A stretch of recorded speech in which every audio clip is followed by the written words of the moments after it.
bohong. Aku hanya memikirkan satu peraturan penting. Kenapa kau lakukan hari ini kalau kau bisa melakukannya besok? Few moments later.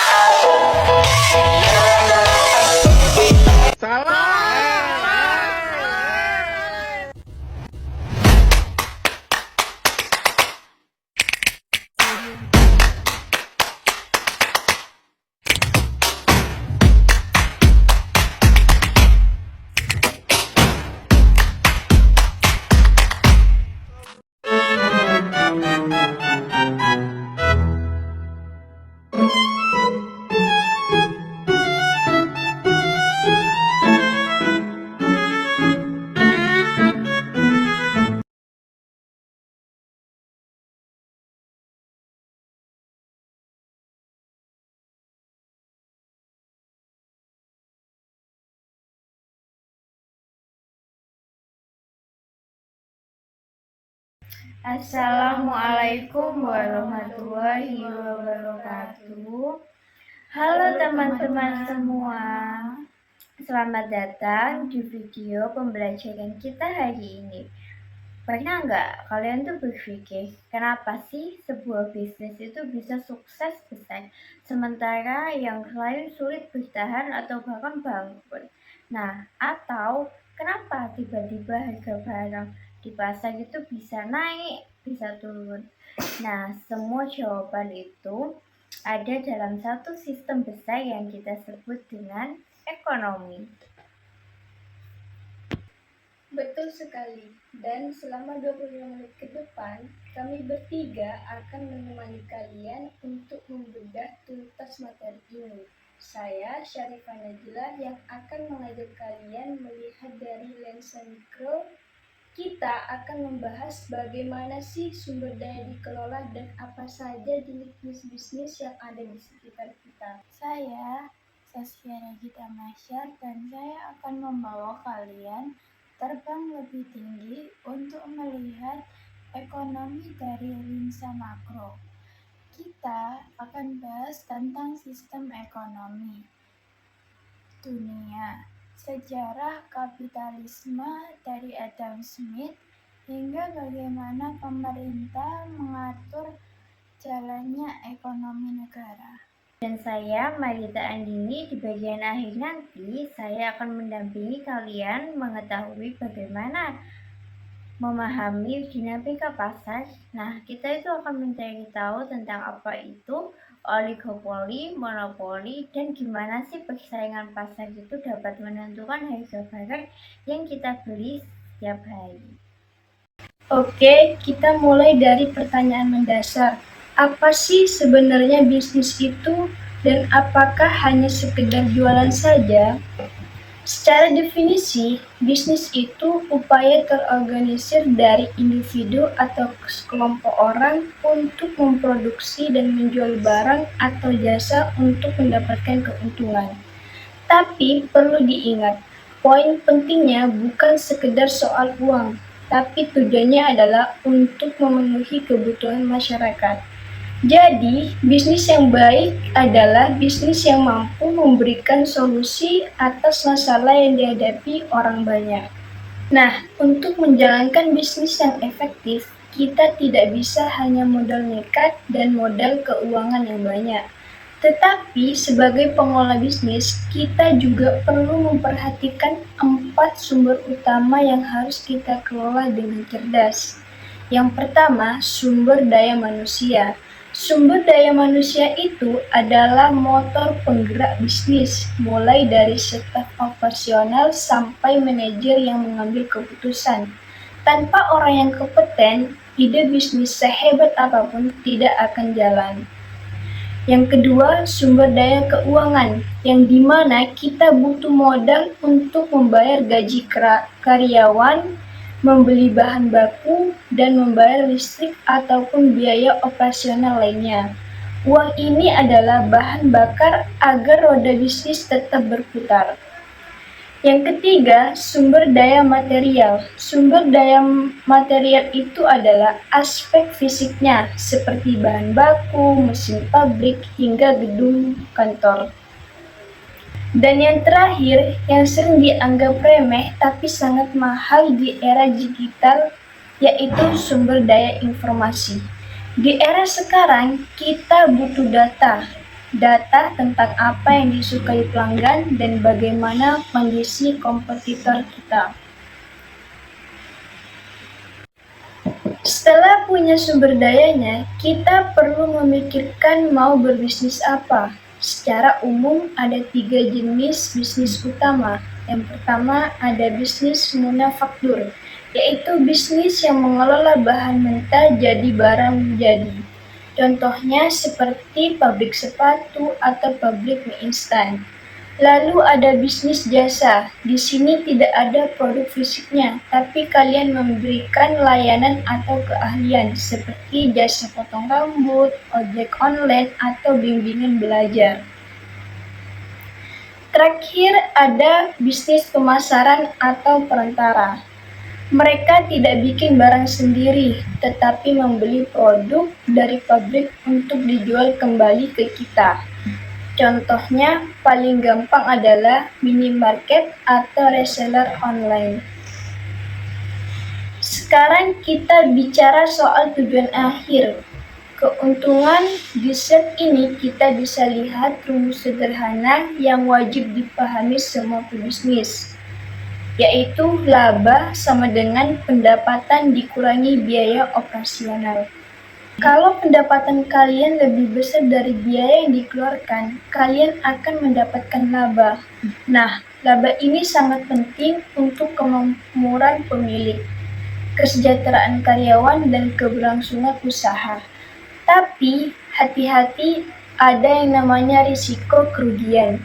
Jika biaya kalian membengkak sedangkan penjualan lesu, modal kalian bisa habis dan bisnis bisa gagal. Nah, itu tadi dasar-dasar dari sisi internal bisnis. Tapi bisnis tidak berdiri sendirian. Bisnis hidup di dalam sebuah lingkungan ekonomi yang sangat luas. Untuk memahami lingkungan ekonomi tersebut secara lebih dalam, rekan saya, Marita Andini, akan menjelaskan bagaimana sih perspektif para ahli melihat masalah ekonomi dari kacamata mikro dan makro. Untuk Mbak Andini, silakan. Nah, oke, terima kasih Mbak Sagifa Nachil atas kesempatannya saya berbicara. Nah, teman-teman semua, tadi kita sudah berbicara soal apa itu bisnis. Untuk sekarang, kita akan masuk ke rumahnya bisnis, yaitu ilmu ekonomi. Sederhananya, ekonomi ini muncul karena satu masalah besar, yaitu kelangkaan. Kita punya keinginan yang tidak terbatas, tapi sumber daya yang kita miliki itu terbatas.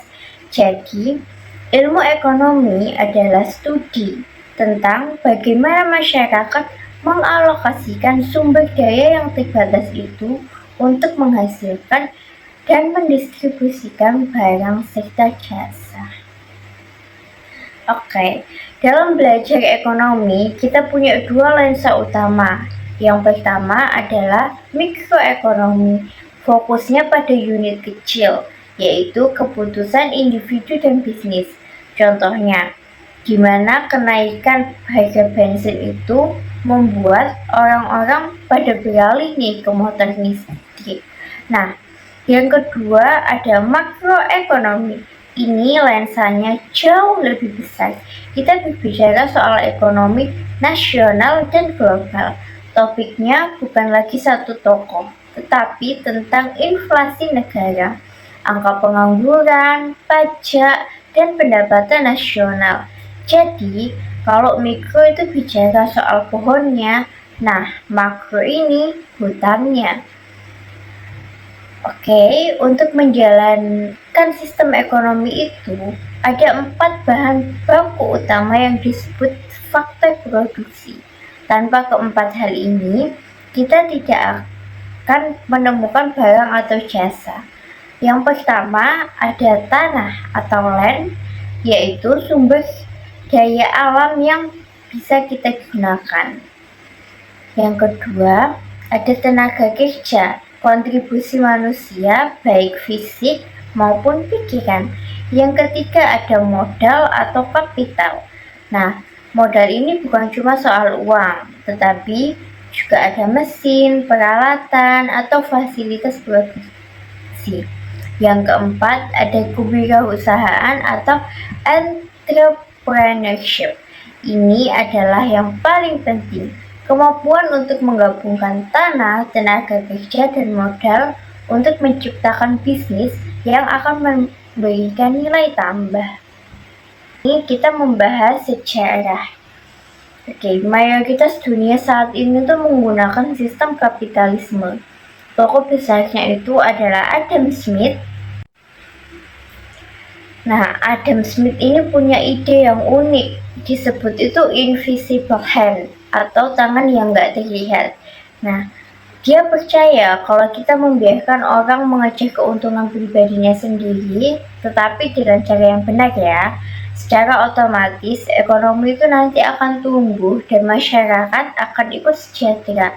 Itulah mengapa muncul istilah laissez-faire yang artinya biarkan mereka melakukannya tanpa campur tangan pemerintah yang berlebihan. Tapi tentu saja sih, untuk saat ini hampir tidak ada negara yang 100% kapitalis murni. Kebanyakan negara menggunakan sistem ekonomi campuran. Ada kebebasan pasar seperti kapitalisme, tapi pemerintah negara akan tetap hadir untuk memberikan aturan agar tidak terjadi eksploitasi. Tapi tentu saja, untuk saat ini hampir tidak ada negara yang 100% kapitalis murni. Kebanyakan negara menggunakan sistem ekonomi campuran. Nah, ada kebebasan pasar seperti kapitalisme, tetapi pemerintah negara tetap hadir untuk memberikan aturan agar tidak terjadi eksploitasi. Jadi, kita sudah tahu teorinya kan, tapi gimana sih prakteknya di lapangan? Gimana harga cabai itu ditentukan? Dan apa bedanya jualan di pasar sayur dengan jualan listrik? Semua itu akan dijawab oleh teman saya, Zaskia Regita Masyek, yang akan membedah soal arus ekonomi dan struktur persaingan pasar. The floor is yours. Terima kasih Marita Andini. Oke teman-teman, sekarang bayangkan ekonomi itu seperti aliran darah dalam tubuh. Di slide ini kita akan melihat circular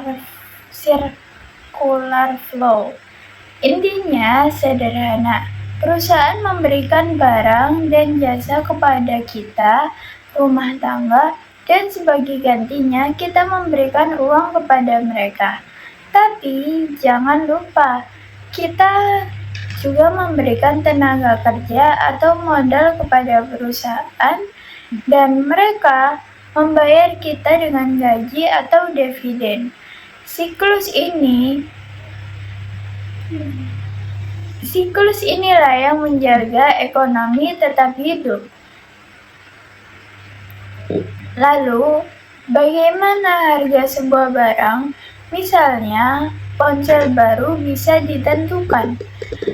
Jawabannya adalah interaksi antara permintaan dan penawaran. Sesuai hukum, jika harga turun, kita sebagai konsumen ingin beli lebih banyak, permintaan naik. Tapi dari sisi produsen, kalau harga turun, mereka malas jual banyak, penawaran turun.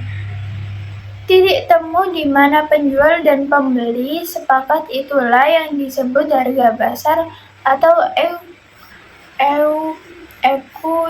equilibrium. Namun tidak semua pasar itu sama. Ada 4 level persaingan yang harus kalian tahu. 1. Persaingan sempurna. Bayangkan pasar sayur, banyak penjual, produknya sama semua, homogen. Tidak ada satu orang pun yang bisa mengatur harga sendiri. Persaingan monopolistik ini yang paling sering kita temui. Penjualan banyak, produsen mirip tapi punya ciri khas masing-masing. Contohnya toko pakaian atau restoran cepat saji. Oligopoli ini adalah pasar yang dikuasai hanya oleh sedikit perusahaan besar karena permainannya sedikit. Keputusan satu perusahaan sangat memengaruhi yang lain. Contohnya industri otomotif atau operator seluler. Monopoli. Ini adalah level terakhir. Hanya ada satu penjual. Tidak ada pesaing sama sekali. Jadi mereka punya kendali penuh atas harga. Contohnya PLN untuk listrik. Luar biasa sekali penjelasan dari rekan-rekan saya tadi. Kita sudah belajar dari mulai fondasi bisnis, Teori ekonomi yang mendasarnya, sampai bagaimana persaingan pasar terjadi di dunia nyata. Kesimpulannya, memahami ekonomi bukan cuma soal angka, tapi soal memahami bagaimana dunia ini bekerja untuk memenuhi kebutuhan kita semua. Semoga video GSM ini dapat membantu teman-teman untuk lebih paham materi dasar-dasar ekonomi dan bisnis. Jangan lupa untuk terus bereksplorasi dan sampai jumpa di sesi materi berikutnya. Terima kasih atas kesempatan dan waktunya teman-teman. Jangan lupa like and share video kita. Salam ekonomi. Bye.